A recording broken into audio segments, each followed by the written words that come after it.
귀한 찬양 감사드립니다. 할렐루야, 할렐루야. 네, 12월의 첫 번째 주일, 대림절 첫 번째 주일, 우리 국방대학교 교회 우친 여러분 주님의 이름으로 환영합니다. 하나님께서 예비하신 사랑과 은혜가 충만히 부어지는 복된 이 시간 되기를 주님의 이름으로 축원드립니다. 우리 지난주부터 새롭게 이 순서를 갖고 있는데요, 오늘도 빠지지 않고 한번 해보도록 하겠습니다. 우리 말씀 나누기 전에 사랑 나누는 시간 좀 가져볼까 하는데, 왼쪽으로 살짝 돌아서 주시고요, 앞에 있는 사람 어깨를 혹시 가능하시다면 이렇게 한번 마사지 해주시면서 한 주간 이런저런 일들로 수고하고 지쳤을 우리 형제 자매들을 잠깐 위로하는 시간 갖도록 하겠습니다. 네. 여러분의 잠을 깨우려고 하는 건 절대 아니고요. 여러분의 수준을 제가 알기 때문에 사랑을 나누기 위해서 하는 거니까 사랑 듬뿍 넣어서 마사지 하시면 좋겠습니다. 네, 이제 뒤돌아서셔서 받은 사랑 한번 돌려줘 보겠습니다. 받은 사랑 돌려줄 때는요 1.5배로 돌려주시면 되거든요. 그래서 이렇게 약간의 기술을 쓰셔도 되고요, 약간의 신음소리가 터져 나올 정도로 힘을 넣어서 한번 마사지 하시면 좋겠습니다.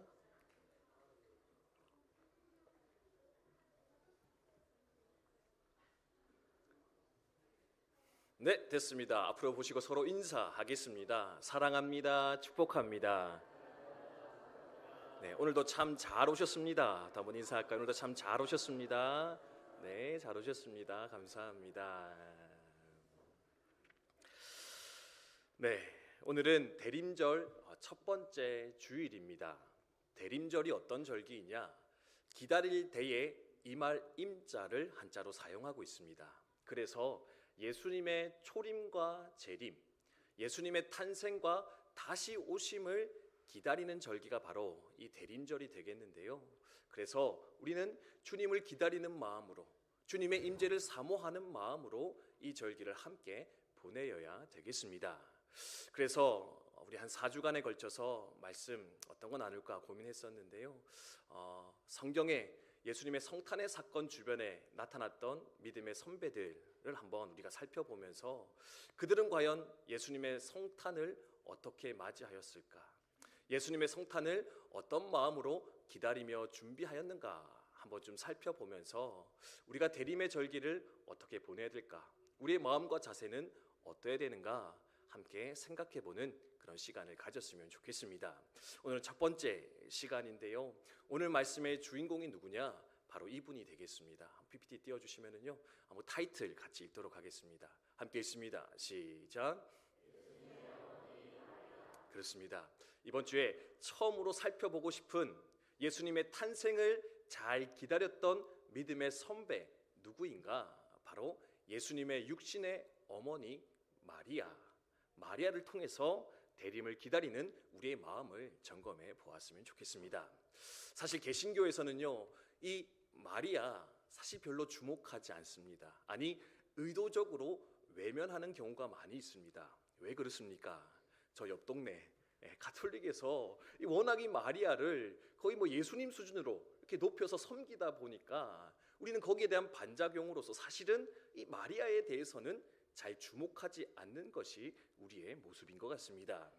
개인적으로도 그랬습니다. 마리아 별로 살펴보지 않았습니다. 근데 제가 신앙생활을 하고 말씀을 묵상하고 목회를 하면서 이 예수님의 육신의 어머니 마리아도 어쩌면 우리가 한 번쯤은 주목해 봐야 될, 한 번쯤은 묵상해 봐야 될 우리의 좋은 믿음의 선배이지 않을까? 예수님의 탄생을 기다리는 좋은 마음의 자세를 가르쳐주는 우리의 좋은 선배, 모범이지 않을까 생각하며 돌아보게 되었습니다. 그래서 오늘 읽었던 본문의 말씀, 소위 수태고지라라고 하는 말씀이거든요. 이제 가브리엘 천사가 이 마리아에게 와서 네가 하나님의 아들, 이 세상의 구원자 예수를 잉태하게 될 것인데 그것을 준비하라 명령하고 있는 그 장면, 이 장면을 한번 살펴보면서 이 말씀 속에 드러나고 있는 이 아름다운 마리아의 믿음의 모습, 그 믿음의 본을 우리가 함께 마음에 새기며 나아가는 이 시간이 되었으면 좋겠습니다. 그러면 마리아 어떤 믿음의 본을 가지고 있을까요? 첫 번째는 이거 같습니다. 한번 같이 읽겠습니다. 위에 타이틀만 읽습니다. 시작. 마리아는 은혜를 사모하고 은혜를 입은 여인이었습니다. 아멘. 우리가 마리아를 통해서 첫 번째 주목하고 싶은 것은 뭐냐? 바로 마리아는 하나님으로부터 은혜를 입은 여인이었습니다. 그런데 은혜만 입은 것이 아니라 그는 은혜를 추구하며 바라던 여인이었는데, 그렇게 은혜를 사모하였더니 하나님께서는 은혜를 부어주셨더라. 이것을 여러분 함께 기억하며 나아갔으면 좋겠습니다. 우리 먼저 26절 27절의 말씀인데요, 같이 한번 읽어보도록 하겠습니다. 26절 27절 함께 읽습니다. 시작. 여섯째 달에 천사 가브리엘이 하나님의 보내심을 받아 갈릴리 나사렛이란 동네에 가서 다윗의 자손 요셉이라 하는 사람과 약혼한 처녀에게 이르니 그 처녀의 이름은 마리아라. 아멘. 마리아와 요셉이 어떤 인물인가 오늘 본문의 서두에서 이렇게 설명을 하고 있습니다. 그 요셉과 마리아, 그들은 어디 출신입니까? 바로 갈릴리 나사렛이라는 동네 출신인데, 그들을 찾아서 천사 가브리엘이 찾아가게 되었다. 성경 말씀해 주고 있습니다. 여러분, 아마 그냥 이렇게 평범하게 지나가던 말씀일 것 같은데요, 여기서 주목하고 싶은 것은 첫 번째로는 바로 나사렛 출신의 요셉과 마리아, 나사렛이라는 동네에 살고 있는 마리아에게 천사가 찾아가 예수의 탄생을 고지하고 있다. 이것을 한번 주목해 보셨으면 좋겠습니다. 여러분, 나사렛 이름 많이 들어보셨죠, 그죠? 예, 나사렛 예수님. 예수님도 그 동네 출신이신데, 이 나사렛이라는 동네가 어떤 동네냐면요, 사실은 아주 작은 시골 마을 중 하나, 그것이 바로 나사렛 동네였다. 그렇게 알려지고 있습니다. 뭐 어떤 동네일까? 저 논산을 예로 들면 되게 기분 나빠하실 것 같아가지고, 논산은 큰 도시입니다, 맞죠, 그죠? 아멘, 할렐루야, 감사합니다. 네, 쉽게 동의는 못하시는 것 같은데, 제가 이제 저희 아버지 고향이 청송이라는 곳이거든요. 경북 청송. 예, 엊그제도 그 청송 사과를 이렇게 보내주셔가지고 이렇게 맛있게 먹고 있는데, 청송이라는 곳 별로 크지 않습니다. 또는 그 옆에 뭐 예천이라는 도시도 있고요. 하여튼 그 정도시 군, 사람이 많이 살고 있지 않는 그 도시가 바로 나사렛이라는 동네였습니다. 근데 한 가지 더 특징인데, 그게 뭐냐면 이 나사렛은요, 사실은 부정한 도시, 타락한 도시로 평이 나 있던 곳이 바로 나사렛 동네였다. 그렇게 알려지고 있습니다. 지도를 보여주시면 좋을 것 같은데요, 이 나사렛이라는 동네가요, 예루살렘으로부터 북쪽에 있는 큰 이방 도시로 가는 길목에 위치하고 있었다. 그렇게 알려지고 있거든요. 그러니까 여기를 어떤 사람들이 많이 지나가느냐, 헬라의 상인도 많이 지나갔고요, 로마의 군인들도 많이 거쳐 지나가던 도시, 그게 바로 나사렛이라는 동네였다라고 합니다. 그럼 군인과 상인이 많이 지나갑니다. 그럼 그 도시는 어떻게 될까요? 네, 우리는 국방대학에 와서 되게 좋은 도시가 됐는데, 이제 그 당시에는 보통 어땠냐면요, 사실은 상인이나 군대가 지나가면 항상 활락가, 향락가가 조성되는 것이 바로 일반적인 특징이었다라고 합니다. 그래서요, 나사렛 하면은 부정한 도시, 타락한 도시, 그게 바로 나사렛이었는데, 그래서 요한복음 1장에 보면 나다나엘이라는 사람이 이렇게 설명합니다. 빌립이라는 제자에게 전도를 받습니다. 내가 이 세상에 구주로 오신 나사렛 예수를 만났다. 그러니까 뭐라 말합니까? 야, 나사렛에서 무슨 선한 것이 날 수 있어? 야, 나사렛은 선한 것이 없어. 왜? 거기는 타락한 도시니까. 그러니까 그건 뭔가 잘못된 것이야. 그렇게 대답하는 것을 볼 수 있는데, 그래서 사실은 이 나사렛이라는 동네가 크지도 않았을 뿐만 아니라 부정한 도시, 타락한 도시로 알려졌던 곳, 그곳이 바로 나사렛이라 우리는 생각해 볼 수가 있습니다. 그런데요, 그런 그 땅에 살고 있는 누구에게 천사 가브리엘이 찾아갔습니까? 어린 소녀, 평범하고 배운 것 없고 어쩌면 그저 가난하여 하루 벌어먹기 살기 힘든, 그것을 고민하며 살아가는 이 마리아라는 여성에게 찾아가서 어떤 복된 소식을 전하고 있느냐? 네가 하나님의 아들을 잉태하게 될 것이다. 네가 이 세상에 구주로 오시는 예수를 잉태하여 그의 어머니가 되는 축복을 누리게 될 것인데, 이것은요, 그 여인이 잘나서 되어진 것이 아니라, 그가 이룬 업적이 아니라 바로 전적인 하나님의 은혜, 받을 자격 없는 자에게 주어지는 그 호의, 그 은혜로 말미암아 이 여인은요, 바로 예수님의 어머니, 예수를 잉태케 되어지는 그 축복을 누리게 되었다. 성경은 우리 가운데 말씀해 주고 있습니다. 그런데 그래도 불구하고 한 가지 더 주목할 게 있습니다. 은혜로 되어졌습니다. 낮고 가난하고 천한 그 여인. 근데요, 이 여인이 가졌던 아름다운 믿음의 모습이 한 가지인데 그게 뭐냐면 그녀는 비록 작은 도시, 평범하고 보잘것없는 어린 소녀였지만 그녀의 마음 가운데 있었던 것은 무엇이냐? 바로 하나님의 은혜를 사모하며 살아가는, 은혜를 갈망하며 살아가는 그 중심이 또한 그 여인에게는 있었다. 여러분 기억하시면 좋겠습니다. 우리 30절의 말씀인데 제일 하단에 있습니다. 같이 한번 읽겠습니다. 시작. 천사가 이르되 마리아여 무서워하지 말라. 내가 하나님께 은혜를 입었느니라. 아멘. 네가 하나님께 은혜 입었다. 그렇죠? 은혜로 되어진 것이다 선언하고 있는데, 근데 요 한글 번역, 이 한글 성경을요 영어로는 뭐라고 표현하고 있느냐? 이렇게 표현하는 걸 볼 수 있습니다. You have found favor with God. 죄송합니다. 영어를 잘 못하고 울렁증이 있는데 어쩔 수 없이 설명하느라 이렇게 합니다. 이게 뭐냐? 이게 have found, have pp거든요. 이게 뭐냐면 이게 현재 완료라 이렇게 그렇게 소위 설명하는 문법이 되겠습니다. 네. 현재 완료가 뭐냐면은요. 이 과거의 어느 시점부터 지금까지, 영어 시간 된 것 같은데 과거의 어느 시점부터 지금까지 계속해서 지속적으로 하고 있는 행동, 그것을 가리켜서 현재 완료 형태를 사용하고 있거든요. 근데 은혜 입었다 한글 성경은 분명히 표현하고 있는데 영어에서 뭐라고 설명하고 있느냐? 너는 have found favor. 니는 오랫동안 은혜를 사모하며 찾았었는데 마침내 지금 이제 그 은혜를 발견하게 됐어. 네가 하나님의 은혜를 그토록 기다리며 사모하며 이 타락한 도시 가운데서 하나님을 찾지 않는 이 시대 가운데서 네가 하나님을 찾고 구하며 나아왔었는데 이제 그 은혜가 비로소 내 삶 가운데 찾아지게 되었다. 경험되게 되었다. 마침내 은혜를 입게 되었노라. 천사는 그녀를 향해 선언하고 있는 것입니다. 이 사실을 우리가 잘 기억하며 또한 우리 마음에 새기며 살아갈 수 있게 되기를 주님의 이름으로 축복드립니다. 하나님의 은혜를 사모하는 마음이 있으십니까? 하나님, 이 성탄의 계절에 주님을 만나고 싶습니다. 더 깊은 은혜의 자리로 들어가고 싶습니다. 주여 내게 은혜 주시옵소서. 그런 마음으로 여러분 살아가고 계십니까?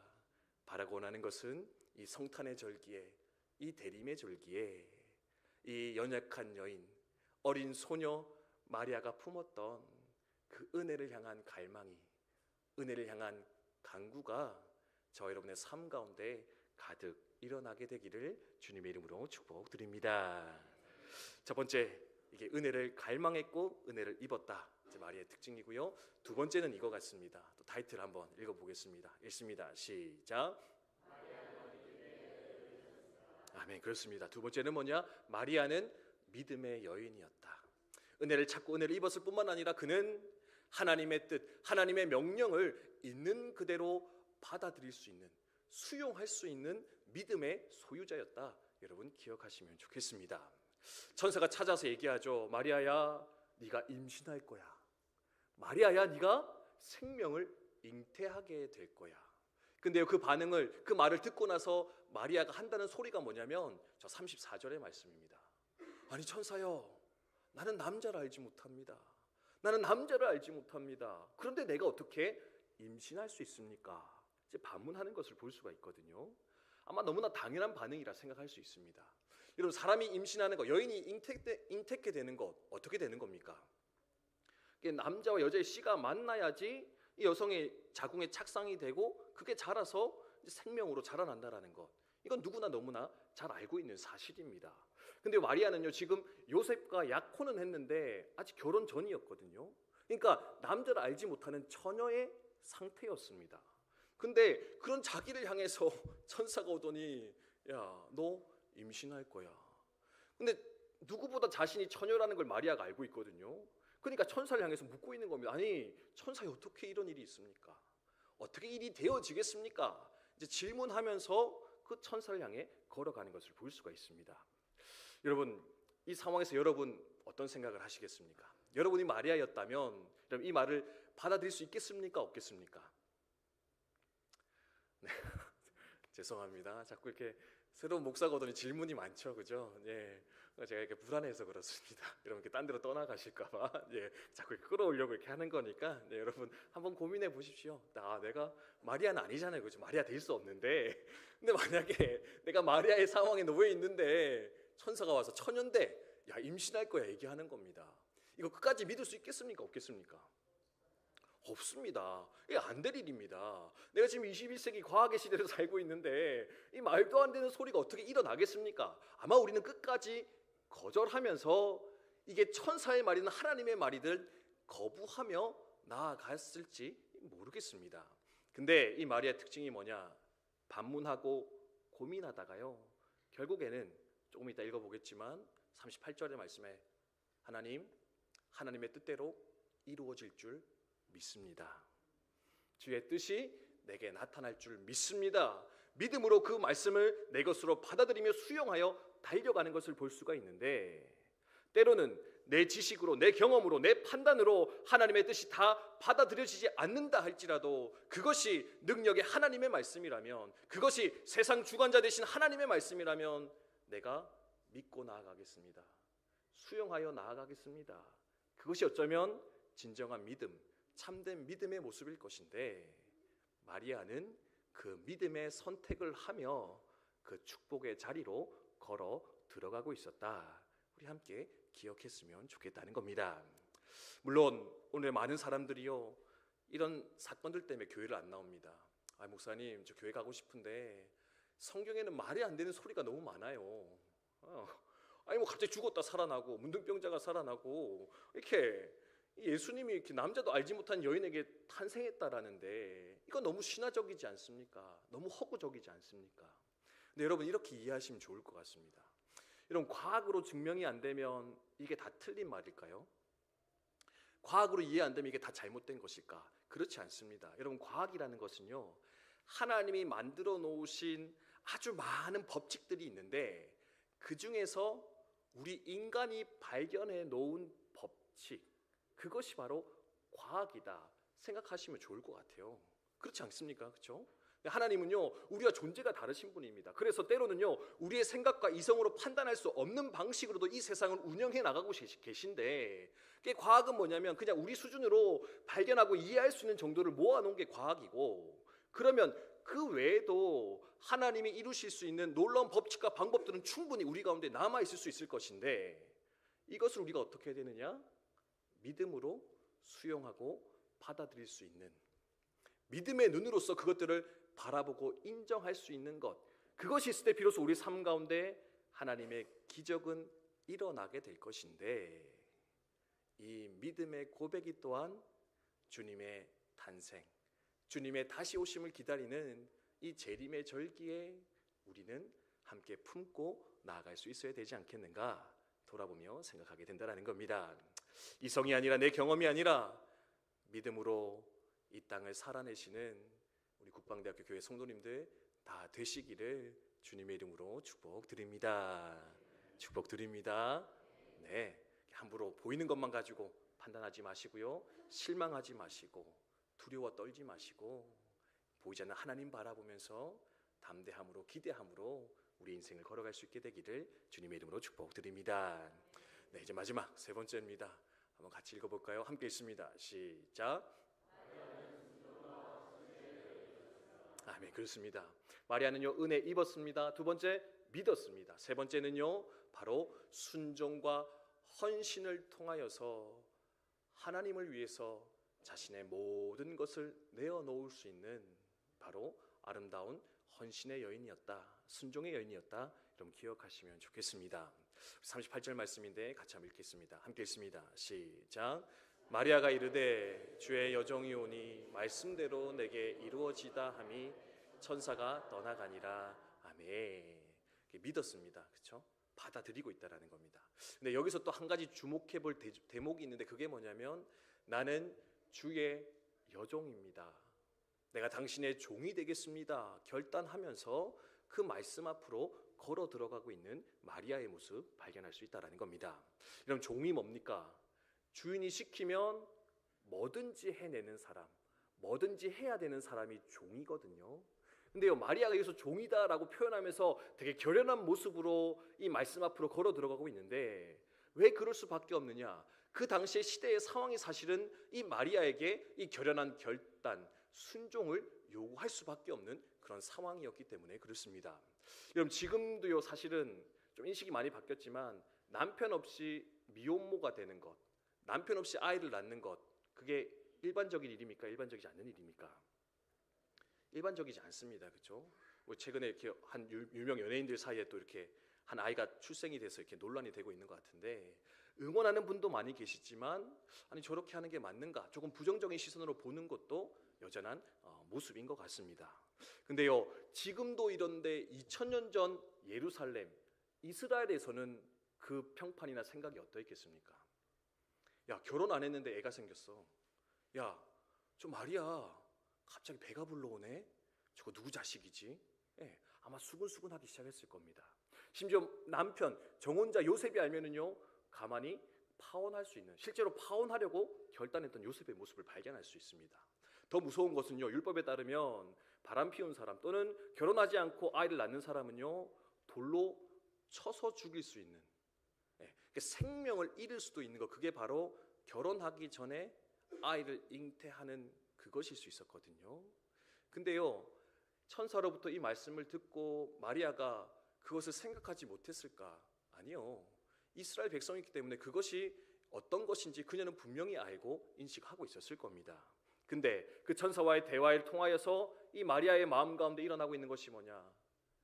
내가 그럼에도 불구하고 하나님의 뜻을 이루어내겠습니다. 약혼자와 파혼할 수 있고 세상에게 손가락질 당할 수도 있고 심지어 내가 돌로 쳐 죽임당할 수도 있는데, 이것이 나를 향한 하나님의 뜻이라면 내가 기꺼이 그 모든 것을 감내하며 그 길을 걸어가겠습니다. 그 뜻을 완성하겠습니다. 그래서요, 그 천사 앞에서 내뱉은 고백이 뭐냐? 나는 이제 하나님의 종입니다. 하나님 뜻대로 사용하였으면 좋겠습니다. 그렇게 고백하면서 한 걸음 한 걸음 걸어 들어가고 있는 그녀의 모습 발견할 수 있다라는 겁니다. 이런 믿음의 결단과 헌신 또한 순종의 모습이 저와 여러분의 것 되어지기를 주님의 이름으로 축복드립니다. 하나님 믿어서 복 받는 것 물론 맞습니다. 근데요, 정말 높은 믿음의 단계, 신앙의 단계는 뭘까? 예수 때문에 손해본다 할지라도, 하나님 때문에 조금 불편해진다 할지라도 기꺼이 그 길을 선택할 수 있는 것, 그것이 어쩌면 성숙한 믿음의 자세, 하나님께서 원하시는 진정한 순종과 헌신의 모습일 수 있을 것 같은데, 여러분 우리도 그렇게 어떠한 풍파나 도전과 세상의 시련과 손해 앞에서도 흔들리지 않고 믿음의 길을 걸어가는 우리 국방대학교 성도 여러분 다 되시기를 주님의 이름으로 축복드립니다. 마지막으로 이렇게 성탄절 항상 이렇게 자주 공유되는 예화가 하나 있는데요, 아주 감동적인 예화라서 하나 나누고 말씀을 마치도록 하겠습니다. 랄프라는 친구의 이야기인데요, 캐나다의 한 초등학생의 이야기입니다. 이제 캐나다의 한 도시에 기독교 초등학교가 있었는데 성탄절을 맞이해서 성극을 준비하게 된 겁니다. 근데 어떤 성극을 준비하게 됐느냐? 이제 예수님의 어머니 마리아와 요셉이 이제 임신해서 베들레헴으로 내려갔는데 방을 찾지 못하는 이제 그 장면을 이제 연극으로서 표현하는 그 하나의 연극을 준비하게 되었던 겁니다. 근데 랄프라는 4학년짜리 친구였는데 이 친구는 약간의 정신지체 장애를 가지고 있었습니다. 그래서 대사를 잘 하지 못했고 행동이 민첩하지 못했습니다. 그래서 사실은 연극에 들어오는 게 적절치 않은 상황이었는데, 하지만 너무 하고 싶어하는 모습이 보였고 선생님도 이 아이를 포함시키고 싶어서 어떤 역할을 주기로 결정했느냐? 여관 주인, 마리아와 요셉이 왔을 때 방 있냐고 물어보면 방 없어요, 방 없어요, 방 없어요. 요 세 마디만 딱 하고 돌아서면 되는 아주 짧은 단역을 이 아이에게 맡겼다라고 합니다. 연습을 열심히 했습니다. 잘했고요. 이제 발표하는 발표의 당일날이 되었습니다. 막 이렇게 결정적으로 막 연기를 하고요. 이제 드디어 이 랄프가 등장하는 순간이 왔습니다. 첫 번째 요셉과 마리아가 왔을 때 방 없어요, 매몰차게 거절했습니다. 또 두 번째 왔습니다. 방 없어요, 분명하고 단호하게 대사를 전달하였습니다. 그리고 이제 마지막 세 번째가 됐습니다. 이제 세 번째 요거만 방 없어요 했던 대로만 하면 되는데 이제 마지막이잖아요. 그러니까 요셉이라는 친구가 더 열심히 아마 연기를 했던 것 같아요. 막 눈물을 글썽거리면서 제 아내가 지금 애가 나오려고 하는데 방이 없습니다. 어디 방 하나만 얻을 수 없겠습니까? 이 질문을 던졌습니다. 그랬더니요, 이 랄프가 어떻게 대답을 했느냐? 방 없어요 하고 돌려보내야 되는데 이 격정적인 요셉의 연기 앞에서 이 랄프가 그 마음이 감동되어져서 눈물을 글썽거리며 뭐라 얘기하느냐? 방은 없는데 제 방이라도 들어오시겠어요? 제 방이라도 들어오세요 라고 하면서 요셉과 마리아를 자기 집으로 들여드리는 것으로서 연극이 종료가 되어졌다라는 겁니다. 그럼 어떻겠습니까? 이 연극은 분명히 망했습니다. 그렇죠? 없어요 하고 돌아서서 마구간 가서 자식 낳아야 되는데 여관 주인이 방이 있어요, 제 방에 들어오세요 하니까 연극은 안 되잖아요, 그죠? 근데요, 그 연기를 지켜보던, 연극을 바라보던 많은 관중들이 이 랄프의 고백 하나 때문에 방은 없는데 그럼 제 방이라도 들어오시겠어요? 방은 꽉 찼는데 그럼 제 방이라도 들어오시겠어요? 라고 하는 그 말 한마디에 모든 성도들이, 모든 관객들이 감동을 받으면서 아, 그렇구나, 나도 그저 주변에는 없어서 내 것 내어드리면 되는데 내 것 내어드리기 싫어서 주님 거절하고 주님 모른 척하고 주님 외면하며 살아왔던 것이 내 인생인데, 주님 그렇습니다. 방이 없다면, 세상 가운데 거할 곳 없다면 나의 방으로, 내 삶으로, 내 중심으로 찾아오셔서 당신의 뜻을 이루어 가시옵소서라고 하는 그 메시지를 분명하게 전해 들을 수 있었다, 그렇게 알려지고 있습니다. 사랑하는 고방대교 성도 여러분, 우리도 이 랄프의 고백이 날마다의 우리의 삶에 고백되어지기를 주님의 이름으로 축원드립니다. 축원드립니다. 네, 주님, 세상에 방 없으면 내 방으로 임재하십시오. 우리의 집으로 오십시오. 내 삶 가운데 찾아오십시오. 그래서 당신의 뜻을, 당신의 영광을, 당신의 그 놀라운 역사를 내 삶 가운데 이뤄가기 원하는데 그 역사에 작은 도구 되어질 수 있도록 오늘 나를 사용하시고 인도하여 주시옵소서. 함께 기도하며 나아갔으면 좋겠습니다. 우리 함께 찬송 부르고